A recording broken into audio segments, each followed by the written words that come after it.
Greetings, Darklings, from across the interweb.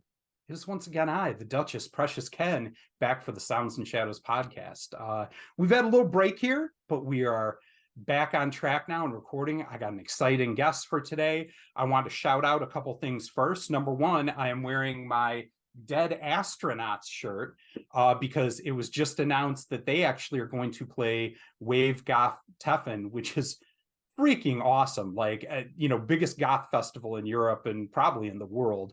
So having them on, big supporters of Sounds and Shadows and just cool folks, so that was great to see. And I want to shout out, and the other one I want to shout out is I got my copy the other day of the new Jean-Marc Letterman. He even signed it for me, so sweet.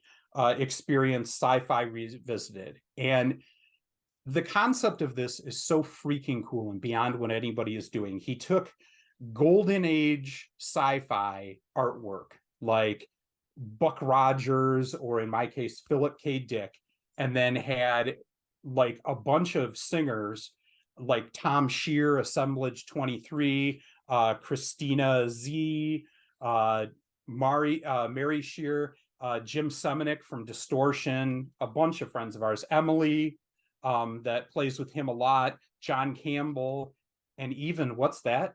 Ken Magerman doing one of a Philip K. Dick. Daz Sharp, Julian Regan, and Jim Marcus, and had us read an audiobook story. And so mine, Philip K. Dick, while Jean-Marc did a composition of music behind it with sci-fi effects. It's so cool, has this great artwork. And when you get the artwork, you get a code that sends you to a video game that you play. And once you beat it, it has you download the tracks. Like, just people aren't doing stuff this involved and creative that I see as much anymore. And I really hope this is the future. It's so cool. And we'll have Jean-Marc on soon to talk about it. But I got that the other day and wanted to shout it out. Okay. So now, without further ado, I'm really excited. This is someone that Derek sent over to me originally, a band that was just like, Ken, you have to hear this. It's not like anything else. And it is this, I don't know, mixture of old school goth, electronica, hip hop, horror blended together in this just glorious, like, emotional stew. And I was hooked right away. I used to really like things like Esham and horror rap, and I think this has a lot of vibes of that. It's from close by me here in the Midwest, over in Ohio. So it is my extreme pleasure to welcome to the show the band Kali Dreamer, aka Marquise Johnson. Welcome to the show, my friend. Hey, what's going on? Let me start out.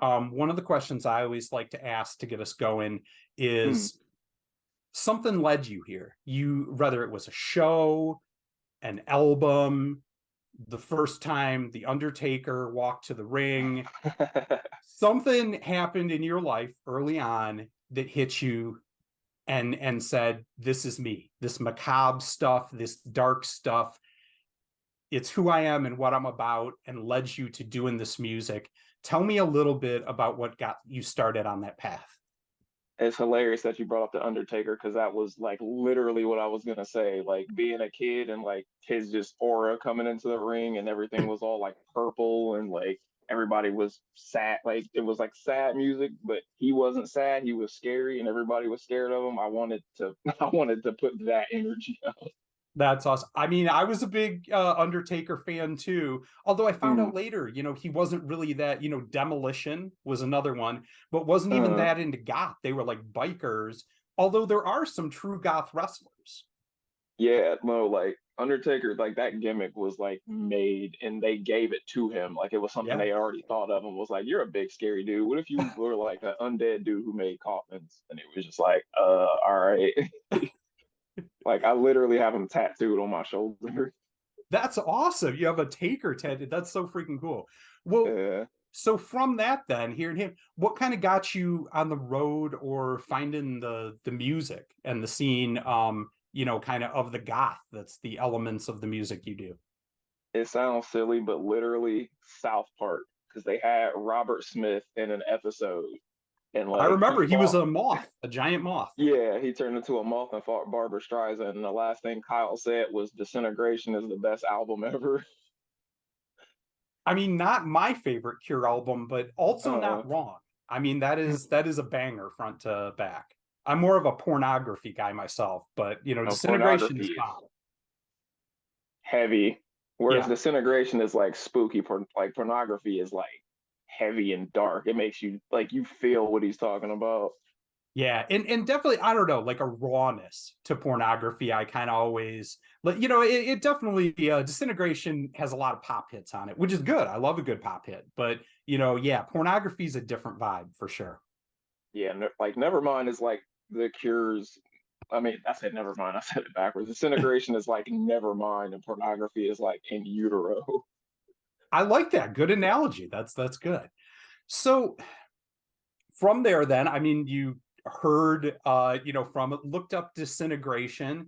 And then tell me, I mean, did you start playing in bands then? Did you kind of start doing your own thing and decide I want to incorporate some guitars into what I'm doing? Tell me about how your process looked. It was like years after that because like I didn't even really get like super duper into goth music when I first found it because like I Mhm. wasn't even familiar. I just knew I liked the vibe and whatever. But like years later, but the process was more like I started playing guitar because my whole thing was like I was super into grunge for a while. Like I had like a huge like Nirvana like grunge phase, and that's what I was gonna do. But like I tried to get in bands and it didn't really work out. So I would try different things like that, tried to write songs by myself, but like nothing stuck until I started trying to do hip hop music. And then Yeah. that's when people started actually coming out to the shows. So it was until like after that I actually could start putting out like the stuff I'm doing now. Well, tell me about that then. When you kind of started out, what was, when it was more focused on doing hip hop and right? Tell me a little bit about, what intrigued you about that and what you were trying to say early on. I mean, I've always been like a quiet person, so hip hop was like the exact opposite of that. So like you got 16 bars to like keep our attention. So like now all of a sudden everything that I'm just thinking is just spilling out on the page. I kind of went approached it more as like a poet, I guess, as pretentious as that Yeah. sounds, where I was trying to like paint a picture and it just kind of became the medium for that. So it was like a lot of rapping about like books that I like House of Leaves and like referencing like Dante's Inferno, like a bunch of like English major without an English degree type stuff. I love that. I love that you were, I appreciate the pretentious. Some people think of that as a bad word, but to Uh, me, it, I think of it more as, are you really into the thing you're talking about? And I think right. that can come off as pretentious sometimes, but also it's not going to be good if you don't believe it in your bones. So Mm, if you're not that into that book or whatever it is that you're talking about, people are going to know it's going to come across fake. exactly. People pick up that vibe, like even if they don't realize it right away, like there's just something, an energy you put out when you really like something versus like, okay, I think they'll think this is cool, so that's why I'm doing this.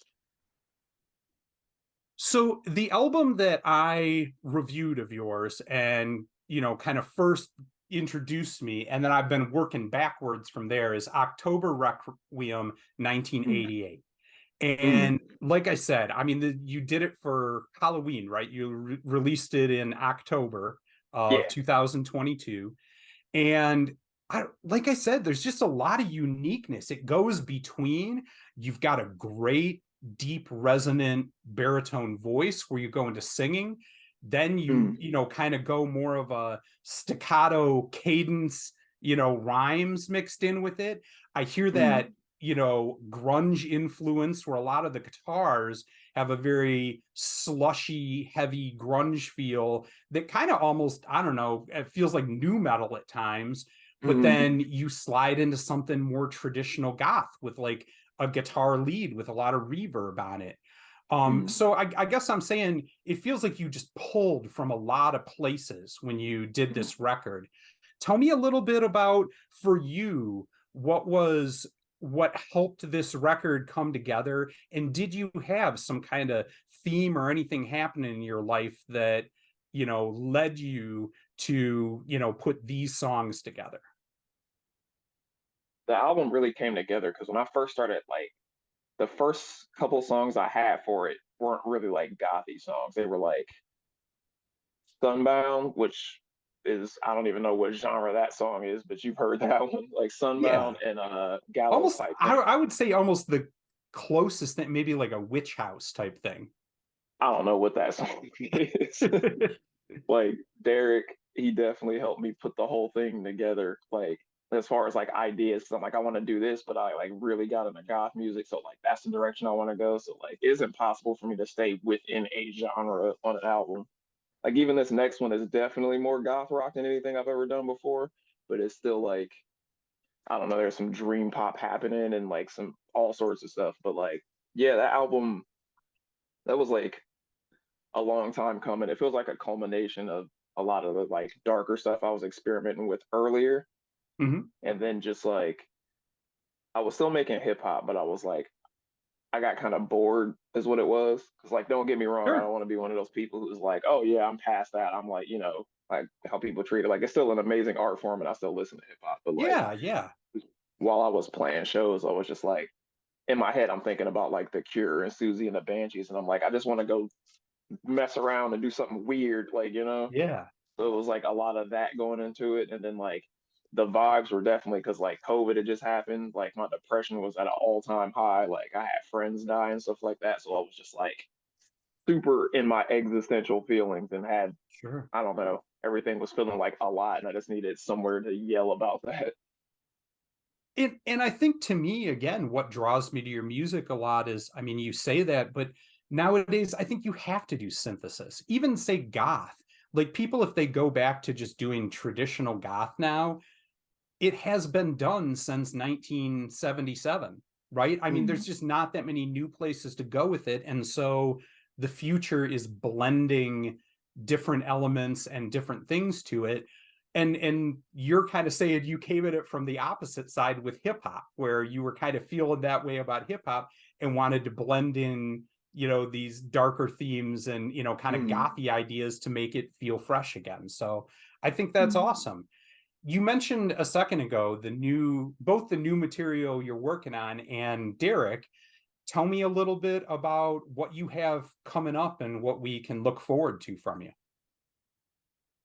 That's another like full length album. I was kind of fighting back and forth about doing like an EP and doing singles because like that's kind of like the The hip current thing to like do right music. now. Yeah. Yeah, it's the meta right now is to like drop singles here and then drop singles here, but I didn't really want to do that. Like I like dropping an entire project so it can feel like an experience from track one to like the ending. Yeah. So yeah, definitely got a full length album I'm trying to get done this year. You're expecting to release it this year? Nice. And are you Mm. recording it with Derek again or are you Oh doing it yeah, somewhere else? I'm doing it with him because like I don't really like to work with people musically a lot. Sure. It's Like tough. but like he's a weirdo like me and we're both fucking weirdos, so like as soon as we like sit down and start like throwing ideas at each other, like I don't think it will work with anybody else.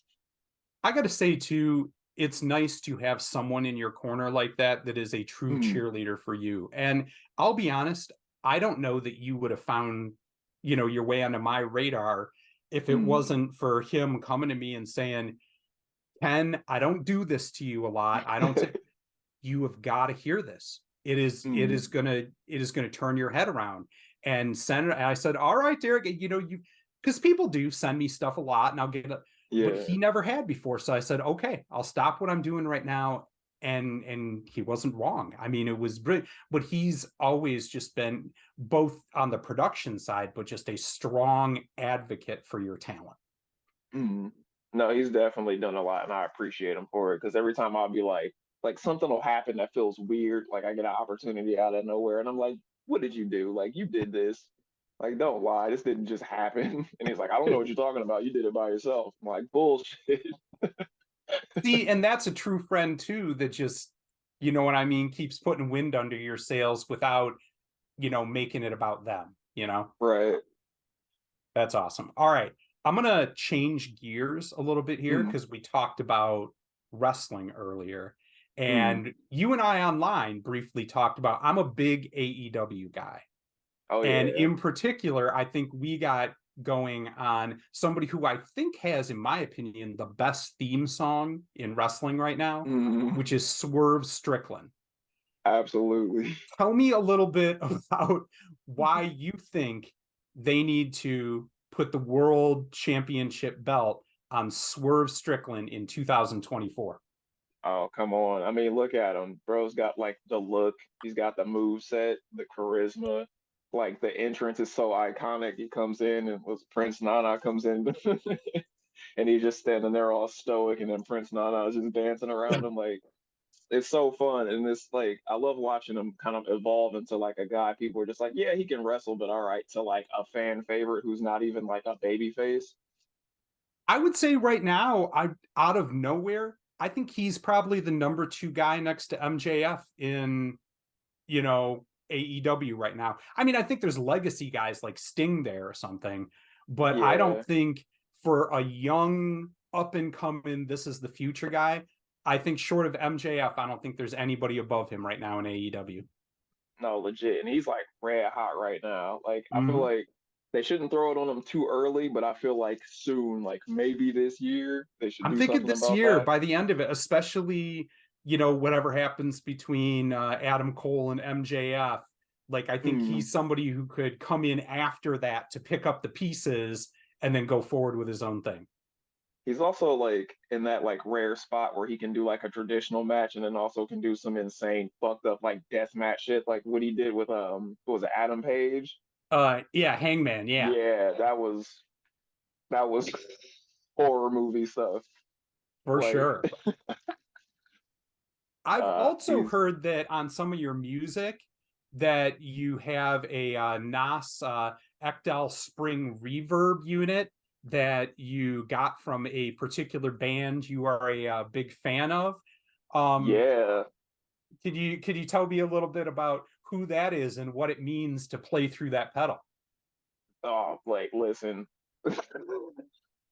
Okay, like I tell people like this is the band that tricked me into being goth for real. Like The Cure is like, like that's like everybody's, but like Dry Majesty was like that band where I was like, this is the coolest shit I've ever heard. Like I was a weird kid, obviously, so I was into like cults and stuff like that. So I was super obsessed with like Heaven's Gate.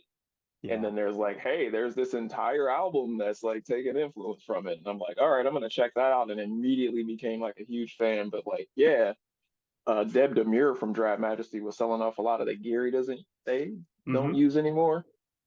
And the Spring Reverb was one of them. And I was like, I don't have enough money to get this. And then Derek's just like, let me message him and see what I can do. And then like, yeah, he's like, your Spring Reverb is here. I'm like, what the fuck are you talking about? It's here. He's like, yeah, I bought it for you. And I got like a note from Deb Demure. That's I'm gonna awesome. grab it. Hold on a second. All right, yeah, show it off, man. Show it off. I just saw them on New Year's Eve actually. Me and my wife Rachel went to Chicago to a festival there and saw a bunch of bands, and one of the headliners along with Light Asylum was Drab Majesty. That's awesome. Yeah, it was They're pretty so dope. good. I've still not seen them live. Like I've been a fan for at least 6 years, but like, yeah, I still haven't seen them live, and I really want to see them live. But this is ah, camera's being weird. This is the unit, this gnarly looking thing.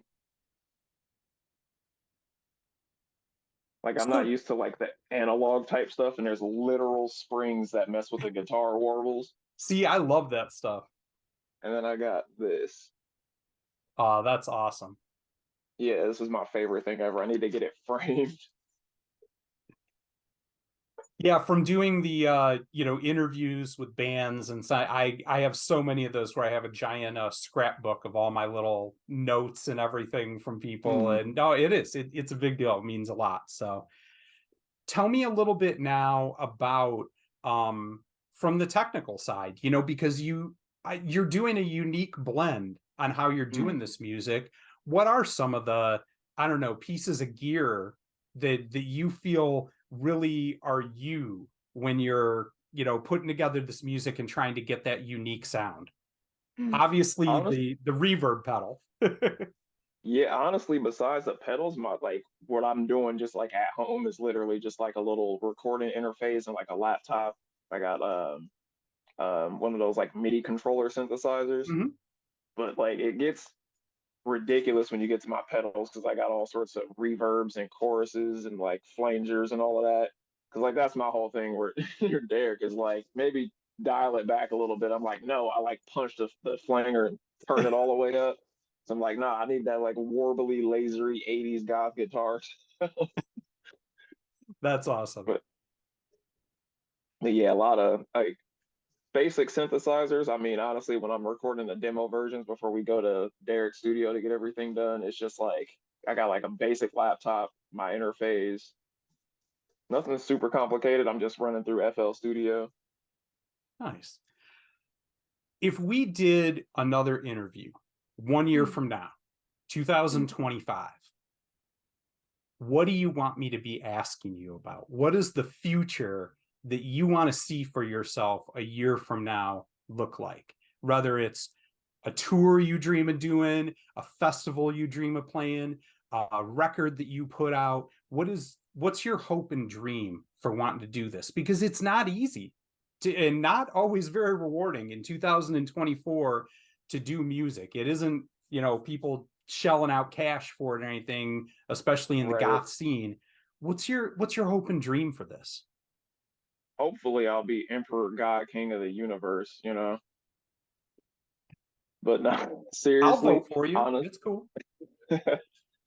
like really, I would just like to not have to 9 to 5 anymore. You know what I mean? Like Yeah. just more time to focus on my music because it's hard balancing like a full-time job, mental health issues, and then like your creative explorations. Like it's super draining, and then to try to like make enough time to spend with like your loved ones and like Yeah. just clear your head somewhere. So it's like a lot of me like missing out on certain aspects of life to do other things. And yeah, it's like a juggling act that I would like to not do. Yeah. So, I mean, just to, be able to do this full time, what is it that would feel like for you? Is there some festivals or anything like that you see other people playing that you say, that's where I want to be, or that's who I would want to open or tour with? What is the Chicago one that happens every year? I'm blanking on it right now. Cold Waves? Cold Waves. I would Yeah. really like to Have like you one ever day been to get to Cold play that. Waves? I This haven't really. I've been to like one music festival. It was Riot Fest. It was a fucking nightmare, and I'll never go to a festival as an attendee again. As a 46-year-old man, um, I'm a little too old to do like in the mud outdoor like 3-day festivals anymore. Like fuck that. Mm. But Cold Waves is a little bit different. It's more like goth summer camp. And I do go to that one a lot. That's a good, you know what? I'll get a hold of it. We need to get you out to like Cold Waves or one of those festivals to see it. You got to Mm. see it this year and see it proper when it's at a nice indoor venue for a day, not like 3 days of people not using deodorant and shit. Yeah, exactly.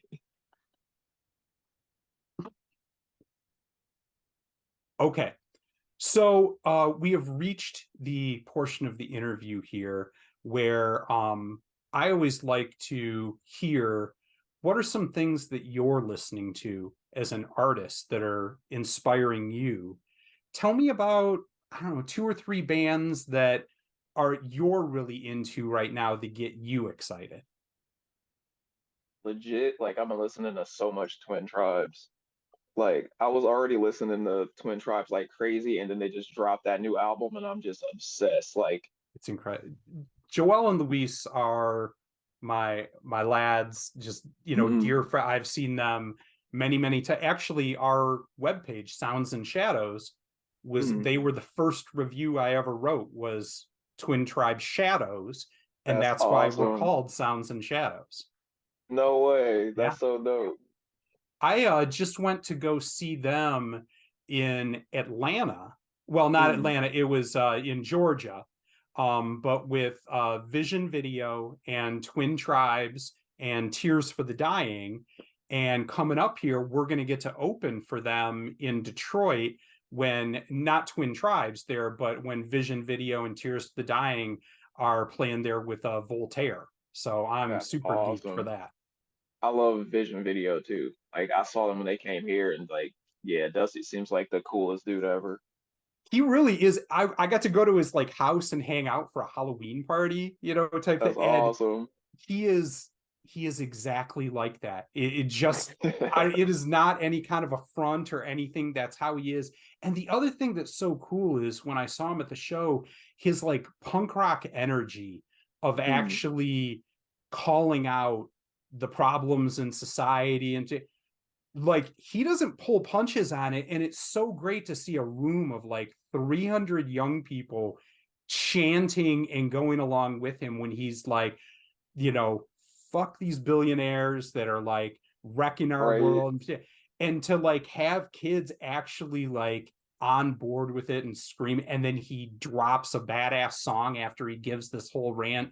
To me, like Mm. that's the true punk rock essence, and Dusty just exudes that. No, when they were here and he was doing that, like I got chills because like I didn't really know that much about Vision Video. Like I seen a few of the, like the goth dad videos, and you're like, Yeah. that's fun. And like I heard a few songs, I was like, I do like this band. I'm gonna go check them out because they were here with Urban Heat, and both of those Oh yeah, bands are very cool band. fantastic. But like, yeah, he started like he was talking about how we like need to organize and like basically just because things look bad doesn't mean we can't do anything about it. And just watching everybody get on board, it was like the coolest thing ever because so many people try to be like, oh, I'm apolitical to try to, like Right, not right. offend anybody and mess up their money, but you know how it is. But like, no, he was raw and upfront the whole time. And when you're real like that, honestly, Mm, I think people care more about that than what your politics are, more that you're real about it, you know? absolutely. I mean, I would say even in a case of probably there's like Republicans and stuff that have more respect for like a Bernie Sanders than a lot of other people. And say just because that guy, was in the 60s in civil rights marches, actually doing it, getting sprayed with hoses, like Right. he's real. That actually is who he is and who he's always been. And I think that's why people, regardless of whether they agree with his politics, why they, go to him, because at least he's not fake. Exactly. You got to respect it because so many people are like in the back pockets of like lobbyists and these other billionaires who are just trying to find a way to get more money. But when you see somebody up there actually standing for something, you're like, Yeah. okay, this is legit. All right, so we're coming up near the end here, and soon I'm going to spin out. But real quick, do you have anything that I don't know you want to share, that this project, what it really means to you and why you do it? Honestly, it's hard for me not to fall into like nihilism because like Sure. just look at everything and then I've always dealt with Just look depression. at the So world. right, like just exhibit A. But like that combined with my depression is like it makes it really hard for me to like hope. And like I think Yeah. like the first time I like really, really felt something was when I started like making songs where I was like excited to wake up the next day. So like especially once I started getting into goth, because like I was like spiraling out like real bad. It was getting like dark. And then like soon as I started getting into goth music, it was like I was excited to find new bands and find new artists. And it was Yeah. like I was just excited to put together outfits, and that was making it easier for me to get out of bed in the morning because I'm like, oh man, I got this thing I can put together and look spooky as hell or whatever. So then it was like it did so much for me that I want to contribute back to goth. You know what I mean? Like not so much what I can get out of it, like money or whatever, but like something that can like inspire somebody the same way I got inspired. Like that's basically what's been happening to me on TikTok because I do little like funny goth videos, Yeah. and like the weird thing that's happening is a lot of the like younger kids, like the baby bats, are starting to ask me for advice. I'm like, I'm new here, man. Like I'm a guest. Like I just got here, but like I don't know. It's like But that's what it's all about. And I think, it's something we talk about on this show and, on the page a lot, is goth is a scene that's so obsessed with the past. With yeah, if it wasn't the Sisters of Mercy in 1979, then fuck you, you know, and always has been. And that's why it has been dying for a long time. And the fact that kids are starting to get into this, and young people again, we got to encourage that and lift them, or else there's going to be nothing left. You know what I Right. mean? Like when I'm gone, or like my generation are the ones that who's going to be left to carry on, this tradition. And when people try and push kids out of it, or like, well, you don't know this band, or you weren't here for this show or something, Mm, it's the wrong energy. It's what's going to lead it to being stagnant and not there anymore. And in the same mm, way, something like you, that's what I'm saying, where you're doing something fresh, it's still goth. Okay, like, screw anybody who mm. says it is still goth, I but it appreciate has to that. be different. Because if we just play the same freaking 10 albums over and over again until the end of time, how is that sustainable, you know? Right. I No, wanted to ask you absolutely. real quick too, because you're from Ohio. That's where, Mm. you're out of, and I'm over in Michigan, not too far away. But what's the scene like there in Ohio? And do you have any like cool club nights or anything that you like to go to, or that happen there for the goth scene in Ohio? Oh yeah, like there's plenty of nights. Like we have like at least four off the top of my head I can think of. We got our church and cathedral events, like local bar Ace of Cups has one once a month, and then Space Bar also has one once a month. And then like I would say two of the people who do like the most work for the goth scene, which would Mhm. be Amber Smith and Julie Eberhardt.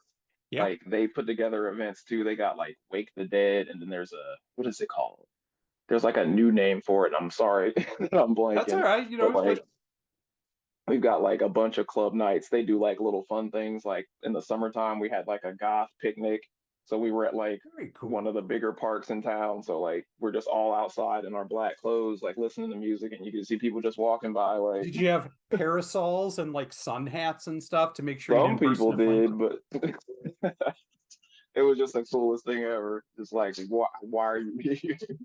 But no, we got plenty of events in town. Like the scene is definitely like we're seeing like more people show up to shows. Cause like again, I'm like new, but like no, we our scene is getting there. Like I'm glad to be a part of it. Like cause I always looked at bigger places like New York and like LA and like look at their scenes, but it's cool to be a part of something that's like blossoming, you know? Yeah. I'm excited. I can't wait. We need to get you out to come play in Kalamazoo. We have a great scene out here too. It's not that far for you. Or over in Detroit at like Smalls or something. We should get a show set up to get you out there and get you in front of people more.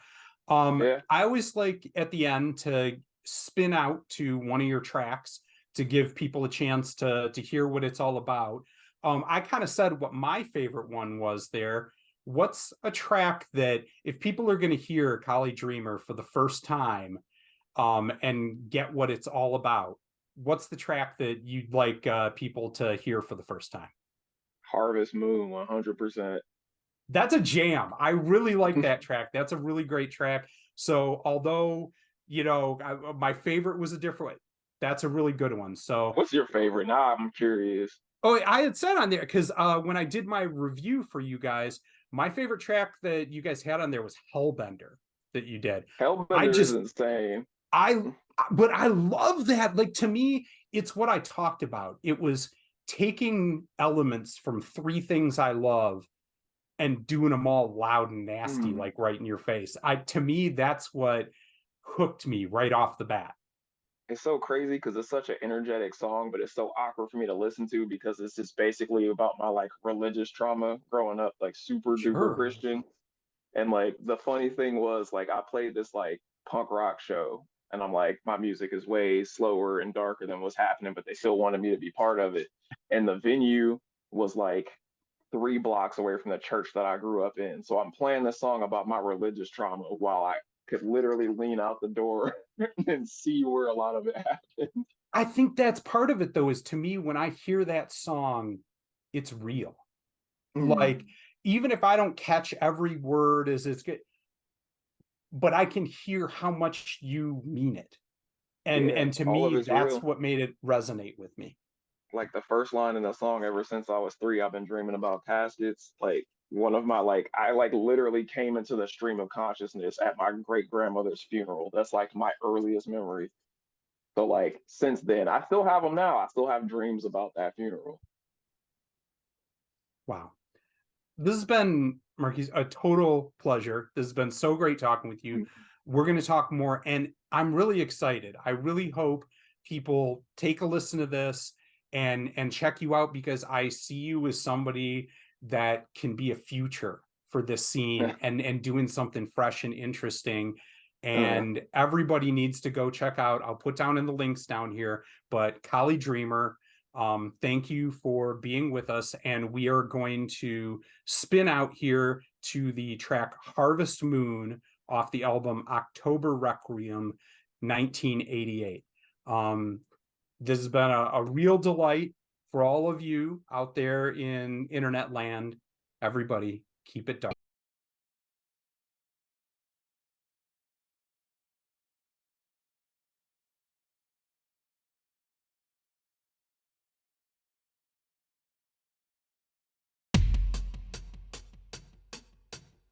Another seed in the garden gone so